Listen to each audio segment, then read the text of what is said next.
if we can maybe go one by one and you guys can introduce yourselves, how long you've been in scouting, and maybe throw in what your favorite part of scouting is.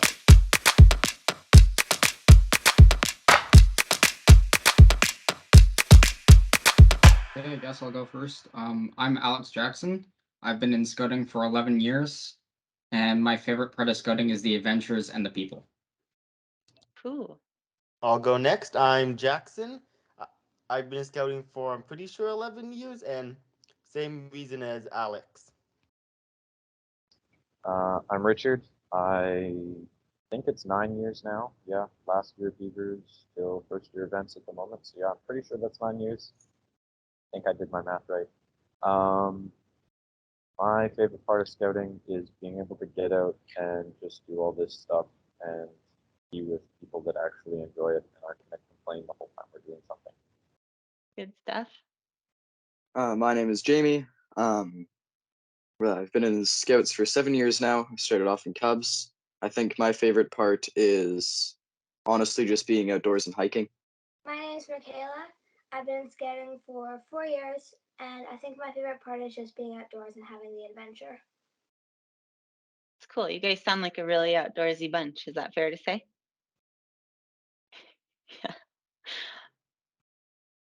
Hey, Jen, want to introduce yourself? Tell us how long you've been a scout. Sure.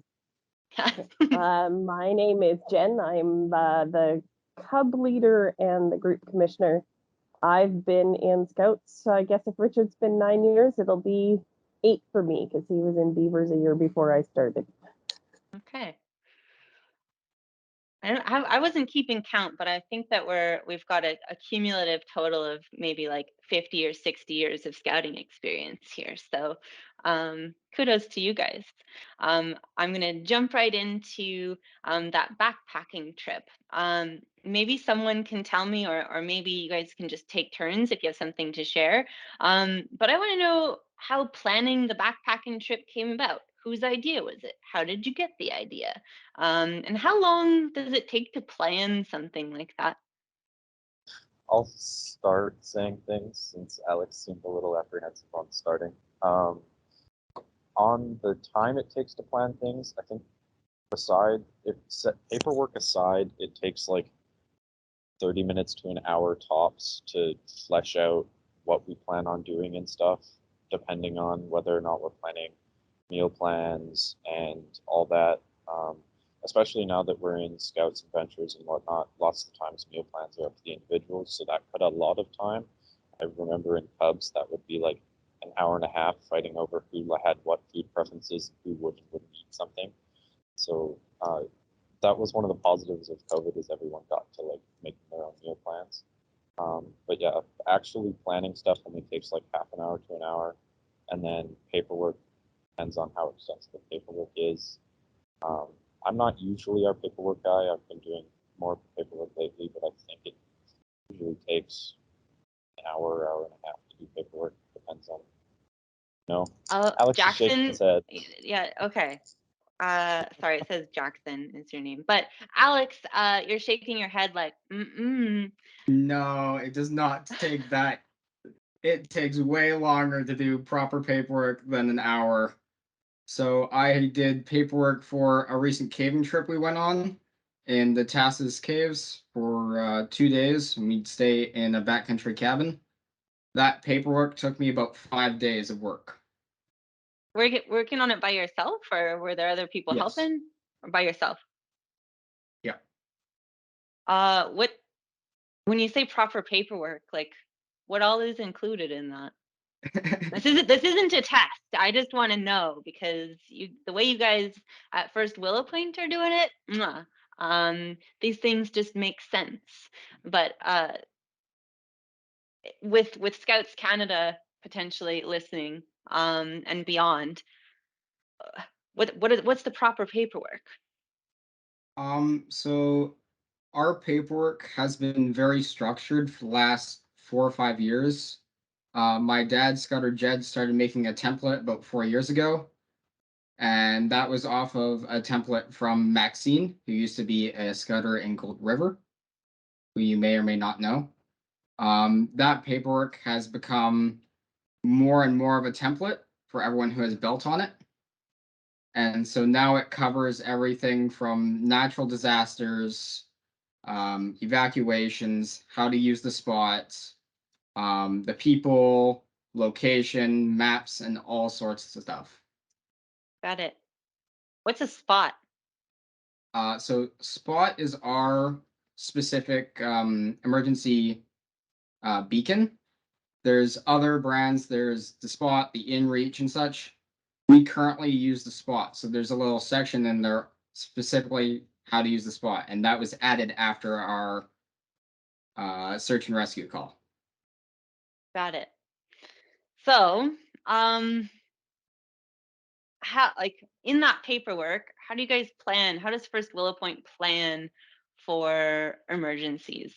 Do you guys kind of like fire drills? Do you walk through it all first, or do you write it down and just everybody has to know and you study the emergency response plan? Or how do you guys plan for emergencies? How do you guys know what skills you guys are going to have? Well, we've kind of had several years. Well, for us, it's been building over several years of just kind of in the beginning in Cubs, when we had more indoor stuff, it was kind of like, well, where all of the stuff is for fire drills and whatnot. There's a general meetup place. And then the older we've gotten, I think most, if not all of us here have standard first aid. We had to do all the training for that. And, we just kind of, besides knowing the paperwork, we've kind of gone through it so many times that it's just, for us, it's common sense, I guess. It's harder for me to explain something that for us is common sense, but just like following the train of thought that isn't going to screw something up. Okay. I'm not very good at Jamie explaining or things. Michaela or Jackson, who hasn't talked as much, why don't you tell her about the survival camp you guys did? You're on mute. Sorry. We did a survival camp where the scouters asked us to show 3 ways we would signal a helicopter overhead if we were stuck. So we did, we used a tarp to reflect. We blew whistles, and I think there was one more, but I'm not sure about that one. I have a question about that. What's it like to go to a survival camp and try and signal a helicopter that's not there? Like, are these skills that you think that someday you'll have to use, or like at the time, what was the feeling during the exercise? I think most of our feelings were, we were just trying to survive out of our day bags. And I do think that the skills that we learned at that camp did come into use later on. Mm-hmm. But most of the time, they're just great to have, just in case of emergencies. But at the time, you were learning those skills and using your tarps and blowing your whistles and trying to be loud enough for a pretend helicopter. Like, did you guys take it seriously, or did you think that these could be useful, or did you think that you would ever have a practical use for them, or that you'd ever be in that kind of situation? The first time we did it, because we did it twice at that camp. The first time we did it, we kind of half-heartedly, and then the scouters told us that we would not be rescued. And so the second time we put more effort into it. I don't think any of us thought we would be using the skills in the next 2 years, but we did use them. Yeah, that's really that's awesome to hear. I gotta say, I hope I'll just, word of advice, don't ever take me on a backpacking trip because I don't have the skills that you guys have. All right. So the day that the hike started, what was the And weather like? Jeff, I What was just want to point yeah. out that the survival camp that they did this at, they've been talking about doing that survival camp since what, first year Cubs, second year Cubs. So it was something that they have been working up to. So every year in Cubs, they're learning more skills. And the whole theory behind the survival camp was their day bags were taken away from them. What was it? 3 weeks before the activity. They weren't told that their day bags were being taken. They showed up at an event. We took their bags. We stored their bags. They knew they were doing this survival camp at that point, and they weren't allowed to bring anything else. So if they didn't have the things that they needed in their survival bags, we treated it like they were in a situation. And then their scouters did bring extra things along to help along the way if it was needed, and rescue equipment and whatnot. But it was great. Sounds like serious And business. it wasn't an outdoor meeting either, was the funny thing. We were shooting 22s at an indoor range, and so even before the meeting, I didn't have a couple things, and I'm like, it's an indoor meeting, I don't really care. And then my mother let slip that they might take our bags, so I put in some stuff, but it's not like I over prepared. I put in like a granola bar and a notebook and a whistle. And then we had to go signal a fake helicopter, so you had to blow the whistle. Okay. One of the big things for us with our gear is we have the 10 C's of survival that we keep with us all the time. And so depending on what list you look up, you get different things. But for us, it's kind of like, you have combustion, which is your fire tool, and cutting, which is your knife stuff. And at our age, stuff's like, in some situations, we'll bring hatchets or saws or whatnot. And then cordage, so your rope, and then your care, which is your first aid kit. And then during COVID, we had an extension off of that, which was your COVID kit, which had stuff like the extra mask and sanitizer and whatnot. And then candling, which is stuff like your headlamp and your flashlight. And then cover, which is not only the stuff you're wearing, but weather appropriate stuff. Like we're supposed to check weather reports before we go out on camps and things, and then as well as like a tarp. I've lost count. I do this a lot, but I'll stop talking. But yeah, there's like 10 or 11 things that we bring all the time with us that by now we kind of check bags, and like, if you don't have it, you can't stay, sort of thing. Because even before the survival camp and whatnot, just because if this does happen, you're going to need some of it. And for the longest time, it's like, well, we know what we're doing. It's not going to happen. And then the backpacking camp happened, and it happened, and it's like, what? You're prepared for that.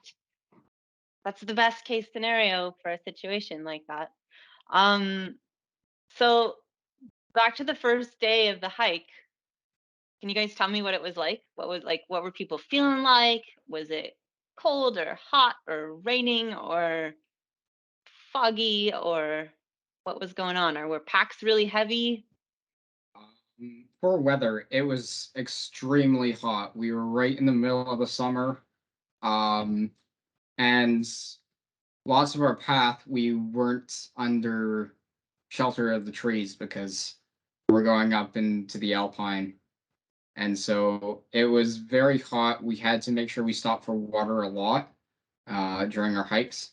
And everyone had to wear a hat or head covering. Jackson, you want to tell me about the first day of the hike? How were you feeling? Were you like, this is beautiful? Yeah, it was really beautiful. I was doing quite good. My pack was a bit heavy.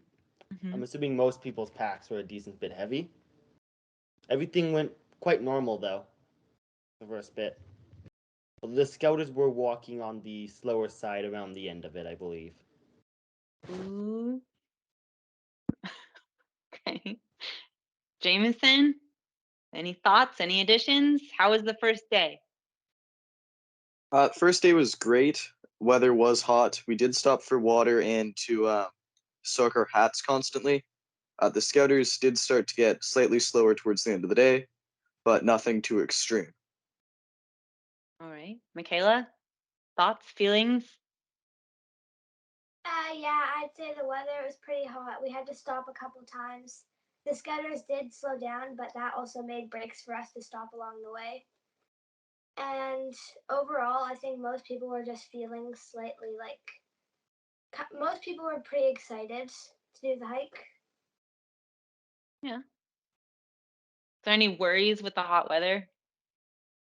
Like, Dehydration, heat stroke, yeah. generally just like overeating. So there was a scouter in the troop who wasn't feeling well, and I'm not going to use his name because he doesn't want us to. So we'll respect his privacy there. But so a scouter in the troop, he wasn't feeling well, right? When did that start to? When did you guys start to become aware of that? I think they explicitly told us second day, but looking Okay. back, there were traces of it late first day, like when we were going to bed. A couple things our main scouter said to the scouter in question. Like looking back, there were a couple things that could have pointed to it maybe, but nothing like we didn't know anything was really wrong until the second day, shortly before we wound up at the second campsite. Okay. Anybody else want to add to that?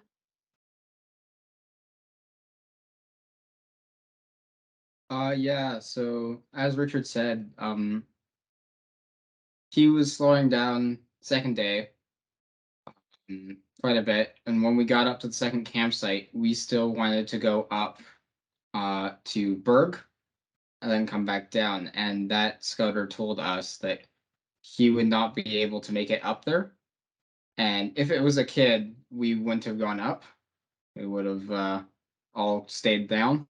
But since he was a scouter and we thought that he was just having some diabetic issues and he could regulate, we decided to leave him down there and head up with the other two scouters to the top and come back down. Okay. How was he when you guys got back? When we got back, he was much worse. He was still fully cognitive, fully conscious, but he felt horrible. And like we said, we thought it was his diabetes. And so we started checking him, started running vitals, and we started taking things more and more steps down the ladder. Yeah. So I imagine at a camp with youth and scouters, one scouter is giving first aid and monitoring kind of constantly this other scouter who's not feeling well. So there's two scouters kind of out of the cooking and out of the activity sort of programs around the second campsite for the night. So whose job was it to do what? Were the youth really involved in taking care of everybody and making sure stuff was getting done, or? Jamie, do you Yeah, want so to expound apart on from, something? oh, yeah, you go ahead, Richard. Well, I was just offering Jamie to expand on what we were doing that night because you and I have talked a lot. Jameson, Michaela, Jackson? I think everybody, it was mostly deal with your own stuff, and then afterwards it was help out the scouters, like get the first aider food, get the ill scouter food, and then make sure everything else was going smoothly. And then Okay. also just filling up water and filtering that out. Did you guys use any skills that you would have gained over the previous years that you guys have been scouting while you were kind of taking care of yourselves? And Yeah, so at that point, we kind of organized ourselves with little input from the scouters. And then we contacted search and rescue through the spot. We set up shifts to monitor the spot for responses since it's kind of iffy because it needs 3 satellites to lock. Mm. So we needed, per message, we needed to make sure it was received and that we received a response to it. Mm. So we always had 2 or 3 people monitoring the spot, trying to do that. We had people getting others lunches or dinners getting ready, and everyone was basically organizing themselves to help with the scenario. okay. Does anybody else have anything to add to that? with the shifts, it's definitely because after a while of holding a spot straight up in the air in a box canyon to try to get signal, it kind of gets tiring. So Yeah. Okay. we had holding something above your head for 5 minutes at a time, right?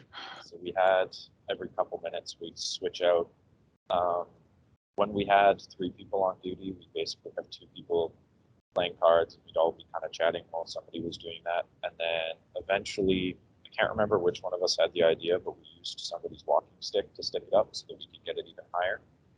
And then once we managed to get a response and some messages out, we moved more to the waterfront, like the in front of the river, instead of slightly back where we were.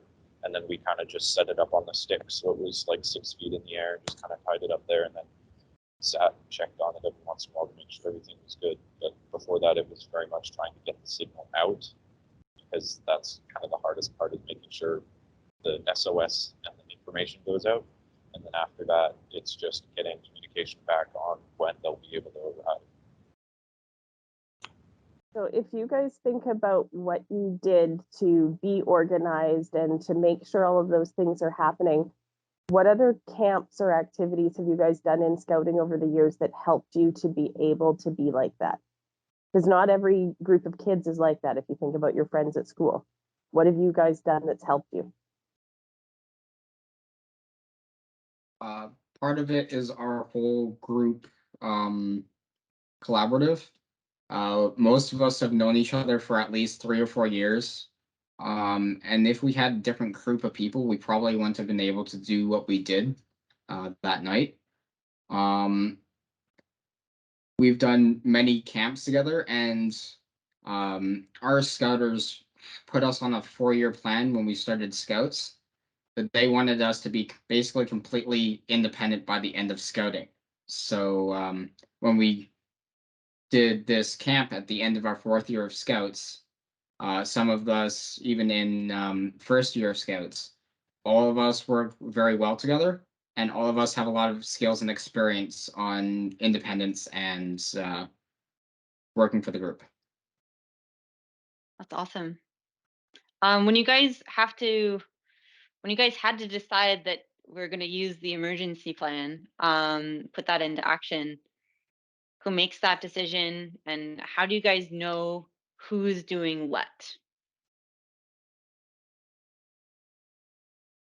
I believe at the time it was the first aider that decided we needed to incorporate sending out the SOS, because the scouter in question was not able to get himself out. It reached that point where as soon as he could get himself out, it was kicked by rescue team on scene. Got it. Get him out. And I think that was around 6:30ish, if I remember correctly. It was a couple weeks ago, so can't remember exactly when. But then it was just kind of some of us had eaten already, and we kind of just volunteered to go out and do it. And then once everybody else was done, we just went more and more onto a shift schedule. It's just kind of because we ourselves have planned lots of things like camps and activities and things, so it just kind of became, as long as the scouter and the first aider are safe and able to do their thing, as long as we can make sure that the signal's going out and everything's going well, then it's just boredom is kind of the second factor, where you just kind of talk or cards or whatever before you address monotony and boredom. You have to make sure all the safety stuff's getting done. Just kind of organizing within ourselves, just kind of do this all stuff like in the camp area after cooking was done, making sure there were messages back and forth to how well the spot was going. Kind of a lot of work, but I suppose there's an emergency, so um so if we fast forward to signaling the helicopter, um did you guys anticipate that the helicopter would need signaling? Jackson nods yes.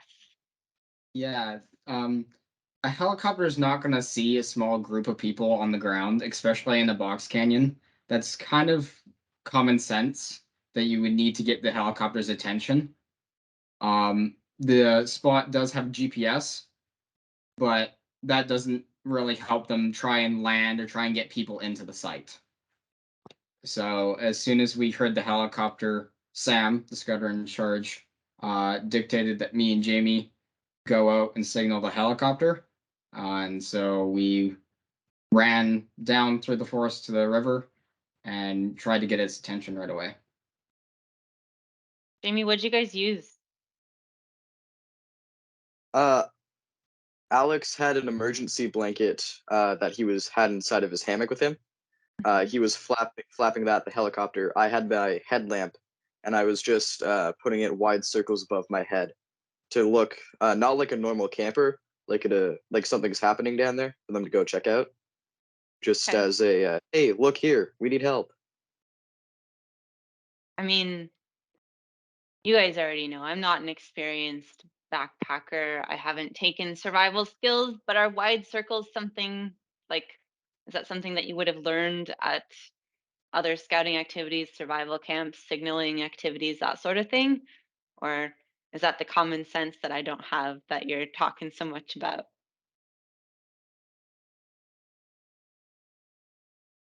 I think it was just like a random like I didn't really have time to flap out Morse code at it, and just shining my light at it's just going to look like a random person staring up. So it was just, hey, look over here, please, and then just Okay. trying to do something. It was a You guys large. have done things though to learn how to do that signaling. Michaela, do you remember some of the things you guys did in Quinsam to help practice that? Or anybody? We did learn some ways to signal, making yourself really obvious. So if someone is trying to find you, you wouldn't look like a normal camper. You would be doing something like out of the ordinary, so people would notice you. So like Yeah. the wide circles that Jamie was mentioning. How do you make Yeah. a wide circle? Like just like this sort of thing, or like running in circles? This is going to be a really weird analogy, but if you think about a concert, how everybody's doing this with their hand in the flashlight, I was basically just doing that, but on a bigger scale. Okay. Is there running involved? No, and unless we had to catch the helicopter, there was no running. Okay. Yeah, and at this point, it was still daytime, so the helicopter could still see people on the ground. Mm, It wasn't until later when it got darker. okay. So during the evacuation of the ill scouter, did you guys use any other skills that you had developed? Like, if you guys started as Cubs, obviously you wouldn't have the know-how to have such a successful evacuation or extraction of the ill scouter. You wouldn't send a Cub on a backpacking trip like this. How would you compare your skills back then to 7-year-old you versus now, and what made it successful and smooth? Because I will mention, maybe if Jennifer has already told you, I'm sorry for the repetition, but search and rescue thinks that you guys are the bee's knees, and they've never done such a smooth extraction of anybody. So kudos to you guys. You guys have the skills, you have developed them. But what other skills have you developed that you needed during that extraction?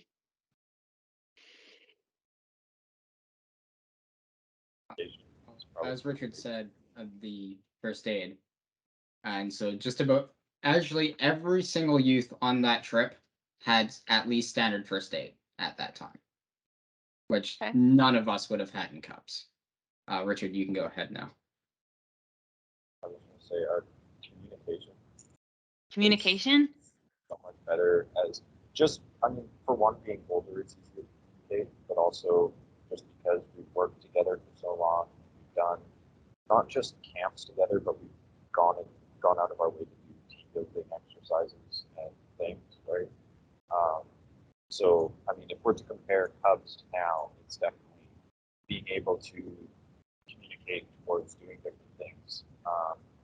But just the smoothness of the extraction was being able to communicate with everybody and make sure people were out of the way, people that were necessary were helping, and bystanders that didn't need to be there could be given a different job to go and do, or different things to just kind of keep stuff moving instead of Sure. clogging everything up in one spot. It's kind of like about it like an hourglass, right? Where the point is kind of where we need to be going. All the stands, all the people coming over unnecessarily to try and help people try to clear the runway. Yeah. I mean, not everybody is a self-starter, so initiative. I think that's the word too, and leadership, communication. I think you guys have those skills pretty well developed, obviously, at this point. If search and rescue thinks that you guys are primo.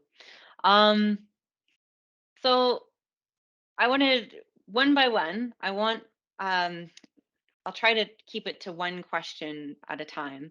But if you have advice for Cubs, Scouts, well, even Beavers, about emergency plans, preparedness, what advice would you give? I'd say stay calm. Don't lose your mind. But how do you stay calm? Take a deep breath, pause for a second. Don't let the flight or fight take over your entire brain. Kind of calm down, pause. Yeah, and for this specific incident, um, no one ever thought we were in serious trouble.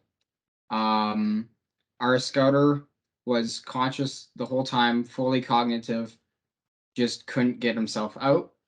That's why we called search and rescue in the first place. And so we never felt it was life threatening or we were in a major situation.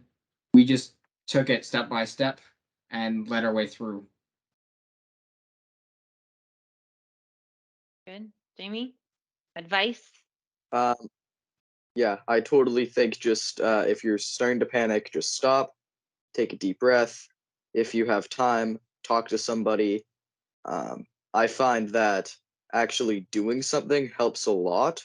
So, like, even if it's just like, hey, go boil water, I find that helps just to put your mind to do something. Michaela? Yeah, I would agree with Jamie. Just putting your mind on something else, not focusing on that point, and just trying to do anything to help the ill scouter or scouter in our situation or anybody else. So just focus on doing something else and something to help the group. Okay. We're almost done, but I have more questions because we talk a lot about common sense, but as you guys might know, common sense ain't so common. And is the trip that you guys went on suitable for first year Cubs or first year Scouts? Like, you guys are all shaking your head vehemently no. Do you guys remember the criteria you put for this activity? Yes. How were you guys prepared? Let's put it that way. And what sets your skills apart from first year? Well, we wanted to do a multi-day backpacking trip since first year scouts. We didn't know exactly where it would be. And more recently, closer to the event, we decided on the location. But one of the big things was that we have basically been prepping to do bigger and bigger activities since first year scouts. So all of our activities kind of build on each other. And then for individual requirements to go on this, we didn't invite the whole troop. People had to have at least I think 40 kilometers under a bag previously, and so this year we kept track every hike we went on with people with a bag. We count down the kilometers for that. Certain people also weren't invited for behavior. We needed to make sure that the group that we had was strong and wouldn't be injuring themselves or others because they couldn't function. And I think there was a couple other requirements that we needed, but basically the thing was it wasn't everyone was invited. This was a very select group of people, and then if people are doing something like this event, make sure that your group has the skills to do it.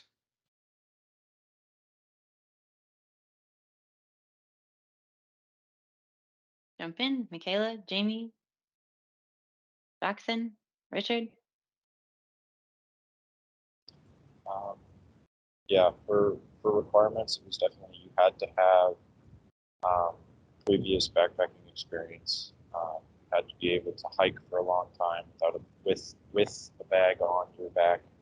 I think some of the other requirements were to be able to have 2 liters of water and filtration, and to have not necessarily lightweight gear, but lighter weight gear, so it wasn't like down sleeping bags and a 3-man tent and a ton of everything, right? Like we made sure that the bags weren't going to be unnecessarily heavy. We made sure people had all the gear. Like even the sat phone thing. Oh, I can't even remember the thing. The thing. Alex, what is it called? The thing we got help on? What the emergency device thing? The Elk Root The, Trail. no, the the spot? little spot. Yeah, I don't know Got what. it. But Nailed the it. most random words escape my mind. The spot. We made Okay. sure at least 3 or 4 people knew how to use that. We went over it at the head of the trail to make sure people could knew what buttons did what, where the SOS button was, just generally how it functioned and who it was connected to. And skill-wise, we just, as Alex mentioned, we've been building up to this. Where at the beginning, at first year scouts, we did every year we have one hike that we do at the beginning of the year, just as kind of a benchmark to see where people are at and how we've improved. So the first year we did it, I think it's something like 3 to 5 kilometers. First year we did it, it took us 3 hours. And the scouters were very disappointed in the fact it took that long. Second year we did it, I believe it was an hour and a half. Then the third year we did it, it took us 35, 40 minutes. And then this year it took us 25 minutes.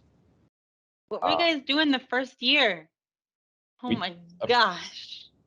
Not a clue. First time hiking with their pack. Okay. Dang. All right. Okay.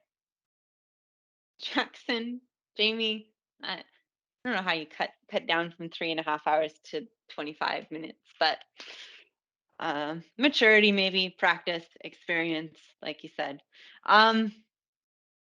So last question. I think Alex had a comment before you go into the last one. Sure.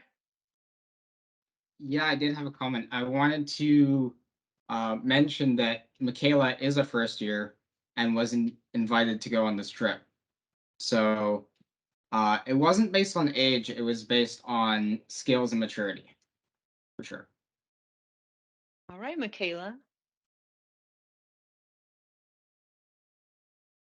Anything to add? Yes, yes.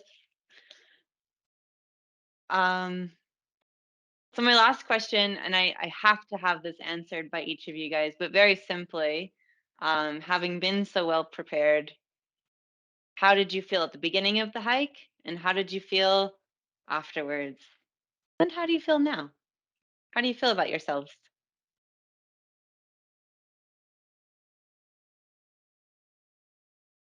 Michaela needs to go first. I see the gears a turning. So at the beginning of the hike, I felt excited. It was my first, like my longest backpacking hike I've done. At the end of it, I mostly felt relieved after everything. It was a bit crazy that night. And now I would say I've definitely learned some things from the end from that hike and that incident that happened. I think I've definitely earned some skills and got some more experience now. You feel like the big cheese? It's just a joke. Kind of a big deal. No. Okay, Jamie. How did you feel at the beginning, during, or beginning, at the end of the hike, and then now today? You seem a little over it, but maybe you're playing it cool. At the beginning of the hike, I was excited, as everybody else was on the starting off. Mhm. Afterwards, definitely relieved that it went so smoothly.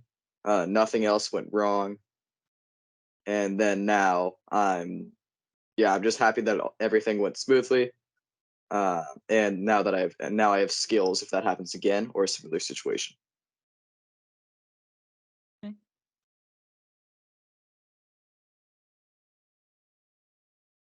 Jackson? It says Jackson Rose. Yeah. Yeah. I was feeling excited at the start, just like everyone else was at the beginning, I believe. Although at the end, I was a bit relieved when it came to an end, and I felt a bit dead because I ended up having a sugar crash on the way back. All right, these things happen. How about today, though? How do you feel about your actions and what you contributed? Pretty good. Although I wasn't doing much, I was just waiting till there was something that something that needed to be done that I could do. Okay. But to be a part of a group that did something really awesome and that was super prepared, you feel pretty okay about it? All right. Hard to impress. Alex? At the start of the hike, like everyone else said, I was super excited. Um, I love doing these trips. Afterwards, I just felt kind of sore. Like I said, at that point, we never felt we were really in danger, nor did we felt like we were heroes. This wasn't a big thing. This was just we took the steps to complete it, and we managed to do it successfully, very successfully, and that was good. Today, it's just given me more experience and more skills to move on to for the future. And Richard? At the beginning, I was just excited to kind of get out there and campsite 1, campsite 2, then be able to head up to a lake and then be able to go up to a glacier lake. I was really looking forward to that because I haven't been to a glacier lake before, and when we got up there, it was definitely really cool. Highly recommend. All right. Afterwards, I was just kind of, as Alex kind of said, I was just sore. I mean, it's a lot of kilometers to cover in a couple days. Um, my biggest thing was getting my pack off my back, and then it was checking in with my mother to see how Devin was doing because she was one of the ones involved with contacting everybody. I wasn't, as Alex kind of mentioned, it wasn't like I was overly worried about something horrible happening or feeling like a hero or whatnot. It was just kind of it happened. It was really cool. We got to see a helicopter. It was really loud. Okay. Now that I've had kind of time to digest and everybody's kind of like, you guys did really well. It's kind of I'm glad we did well, but at the same time, it happened. we did it, and now we know that we can do it in case something happens. So it allows us to do bigger things and know we're prepared for it, right? Just in Okay. case something does. Jennifer, you're the last one to answer the last question. You know, when they first went out on this trip, it was pretty cool because, like they said, they've been working up to this. And I was in Cubs with these guys, and I've seen them go to PJ and on canoe trips and portaging and all of these things that they've done, working themselves out to this. And 4 of these youth are now venturers. And as a mother of one of them, and as the group commissioner, you know, I know they've had the training, but it's different when you see them put it in action. And so it was a really eye-opening thing for me to be a part of this and to see where their skills got them. And I think I said it to them when they came down to the parking lot. Going into ventures, I have absolutely no doubt that they'll be able to go on adventures without scouters there with them all the time. They'll know what to do. They may never encounter this situation again. I hope they never do. But at least they know what to do. And we know that they know what to do because they just demonstrated it. And I couldn't be prouder of this group. Going through the training that they have, learning the skills that they have, pushing themselves, pushing us as scouters, and learning what they needed to do to get down that hill safely and to make sure that the scouters were looked after. That's true. Well said, Jennifer. I mean, you guys don't care, but I'm proud of you. Maybe you care, but you don't know me. I don't know you, but I'm proud of your actions, and I'm really thankful for the skills that you guys have and the confidence that you guys have, and also you guys are really humble. I think that you guys should give yourself maybe a little like pat on the back when this is all over, because not everybody can do what you can do, and you guys did a bang up job. So kudos to you. And I'm gonna leave it at that.